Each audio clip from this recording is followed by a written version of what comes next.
And my objective today is not to talk about Champlain, but to talk about the people that he encountered, to give you some elements of who they were, what they looked like, I mean, in terms of their material culture, the lifestyles that they had, some of the history that they had, what is the time depth of their presence in this area, and these kinds of things. You will notice that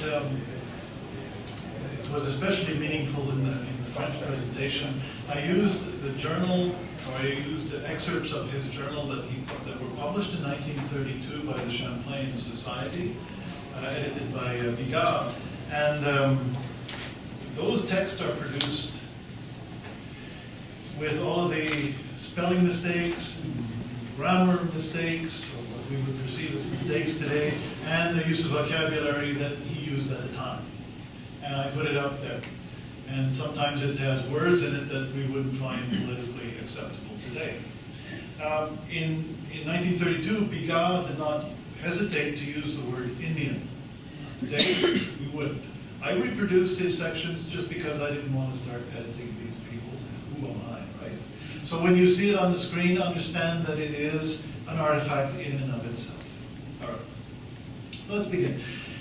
You'll recognize perhaps Samuel de Champlain's 1632 map, where we see some remarkable accuracy in terms of some of the features of the landscape here. You'll notice the Ottawa River here, and the famous portage where he apparently lost his astronaut. It's an historical fact that 4 centuries ago, Samuel de Champlain traveled in front of this very spot where we are today.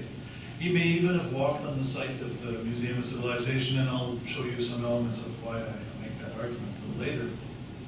For some people, it's the arrival of Champlain, the father of New France, Canada's first governor, although he wasn't technically ever named governor, etc. But for others, it represents the beginning of the end of a near-perfect world. The Aboriginal inhabitants of this part of the world would see their lives changed dramatically and forever. Still dealing with very serious issues stemming from that first visit. Now, Champlain had a mandate to seek out a route to China, to Orient, and its incredible riches. Did he really expect to get there in 1613? I don't think so. But he at least wanted to go up the great river of the Algonquin, which flows just a few meters from here, in order to reach the great northern sea, Hudson's Bay.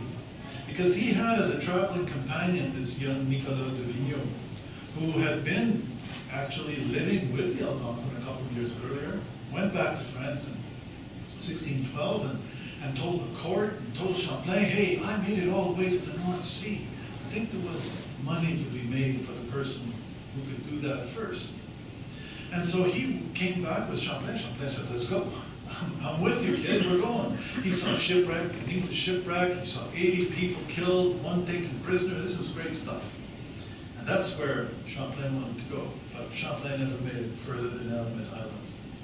Champlain's trip took less than 3 weeks, from May 27th when he left the St. Lawrence to the 17th of June when he returned to the St. Lawrence. Now during that brief stay, almost nothing ever survived.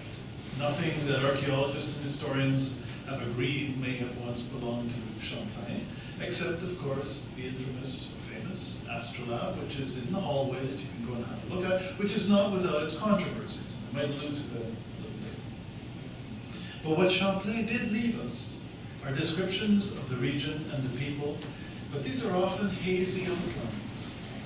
Still, you can perceive a very proud people rooted in the landscape. Now, if we combine Champlain's words with archaeological evidence, the faces of the people might start to emerge little by little, and that's what I'd like to do with you today.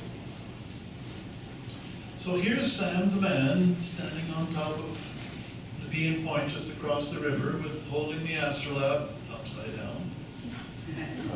And here are the people who we hope to learn a little bit more about.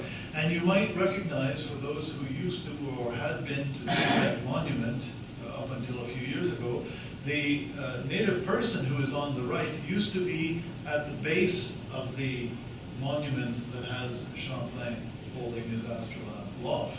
He has now been moved into a small park across the road, because the juxtaposition of the two was not maybe the best. So in the next few minutes, we'll try to clarify the image of the past and reveal some elements of that human mosaic that Champlain encountered when he traveled here in June of 1613. And our guide will be none other than Samuel Champlain of Rouage, France. We will hoist him on his own